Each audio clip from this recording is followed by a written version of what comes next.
সব চাইতে ক্ষমতাধর আল্লাহ বলেন, আমি নিজের উপর হারাম করে নিলাম, আমি কারো উপর জুলুম করি না। ফালা তাযালামু, তোমাদের জন্য জুলুম করা হারাম করে দিলাম, তোমরাও কারো উপর জুলুম করবা না।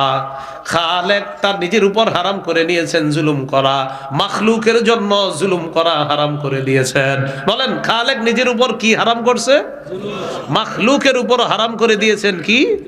তোমরা আপোষে জুলুম করো না, এটা আল্লাহ হারাম করে দিয়েছে।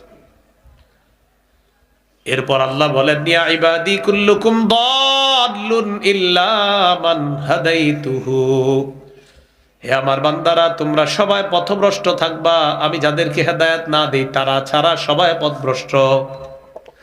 ফাস্তাহদুনি আহদিকুম, আমার কাছে হেদায়েত চাও, আমি হেদায়েত দেই। এজন্য আল্লাহ শিখাইয়া দিছে, ইহদিনাস সিরাতাল মুস্তাকিম।